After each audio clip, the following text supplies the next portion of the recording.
खबर लखनऊ से, जहां भारत रत्न डॉक्टर भीमराव अंबेडकर का जन्म दिवस हर्षोल्लास से मनाया गया। पर्यटन और संस्कृति विभाग की ओर से भीमराव अंबेडकर मेमोरियल में प्रदर्शनी का आयोजन हुआ।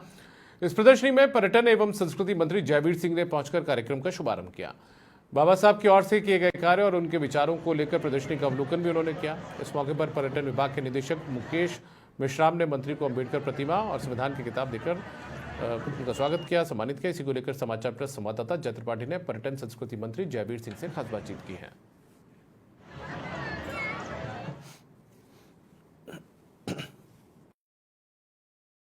पर्यटन मंत्री जयवीर सिंह जी हमारे साथ हैं। आज जैसे भारत रत्न बाबा भीमराव अंबेडकर जी का आज जन्म दिवस बड़े हर्षोल्लास से मनाया जा रहा है। यहाँ एक प्रदर्शनी भी आपने देखा आयोजित कीजिए, क्या इसका मुख्य कारण? देखिए, बाबा साहब की योग्यता, दक्षता, क्षमता के आधार पर ही उन्हें भारत की जब आज़ादी मिली 15 अगस्त 1947, उसके बाद उन्हें भारत के संविधान की जो रचना होनी थी उसकी ड्राफ्ट कमेटी का चेयरमैन इनकी योग्यता क्षमता के आधार बना गया।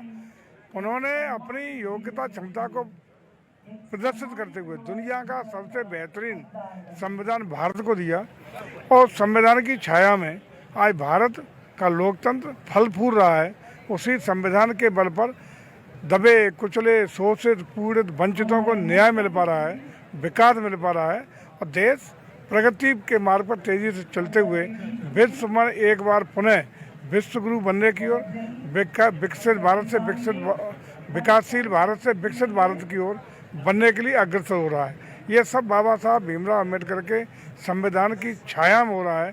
तो बाबा साहब के किए हुए उपलब्धियों को लोग जानें, समझें, योग्यता, दक्षता, क्षमता और उनके जीवन संघर्ष के बारे में लोग जान सकें। इसके लिए प्रदर्शनी का आयोग हमारे संस्कृति पर्यटन विभाग के द्वारा यहाँ किया गया है, उसको हम लोग देखें और मैं समझता हूँ आने वाले आगंतुक इसका अवलोकन करेंगे तो उसे सीख लेंगे, प्रेरणा लेंगे और बाबा साहब अम्बेडकर के बताए हुए मार्ग पर चलने का संकल्प लेके यहाँ से जाएंगे। एक सवाल और है कि जिससे कि बात करें, विपक्ष लगातार कह रहा है कि भारतीय जनता पार्टी सबका साथ और सबका विकास की बात करती है, लेकिन भारतीय जनता पार्टी ना तो संविधान का पालन करे ना ही पिछड़े वर्गों को आगे बढ़े। यदि संविधान के पालन करने की बात हो या पिछड़ों को आगे बढ़ाने की बात हो, शीर्ष प्राथमिकता पर ये काम भारतीय जनता पार्टी ही करती है।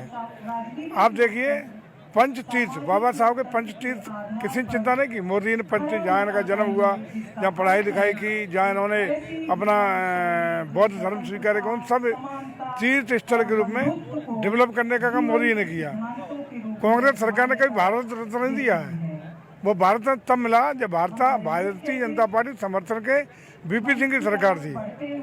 इस तरीके से आज देख रहे हैं कि आज भी सबका साथ सबका विकास की बात करें, जिसमें दबे कुचले, शोषित, पीड़ित, वंचित को चाहे जन कल्याणकारी योजनाओं को पारदर्शिता और गुणवत्ता के साथ पहुंचाने का कोई काम कर रहा है तो भारतीय जनता पार्टी कर रही है। बहुत बहुत धन्यवाद। अभी आप देख रहे थे कि जिस तरीके से लगातार बात किया गया, तो ये हमारे साथ पर्यटन मंत्री जयवीर सिंह जी थे और जिन्होंने बताया कि आखिर आज जिस तरीके से संविधान के निर्माता बाबा भीमराव अंबेडकर का जन्म दिवस मनाया जा रहा, वहीं एक प्रदर्शनी भी लगाई गई, जिस प्रदर्शनी के माध्यम से लोगों को पता चल सकेगा किस तरीके का संविधान और किस तरीके उसको लागू करना है। वहीं अगर हम बात करें तो जिस तरीके से उनका साफ कहना है कि भारतीय जनता पार्टी लगातार पिछड़ों को, अगलों को आगे बढ़ाती हुई नजर आ रही, ऐसा अभी तक किसी भी पार्टी ने नहीं किया। बस देखना ही होगा जिस तरीके से लगातार संविधान की बात हो रही उसको किस तरीके से और भी आगे बढ़ाती हुई नजर आएगी। वीडियो जर्नलिस्ट मोहम्मद लतीफ के साथ मैं जय त्रिपाठी, समाचार प्लस, लखनऊ।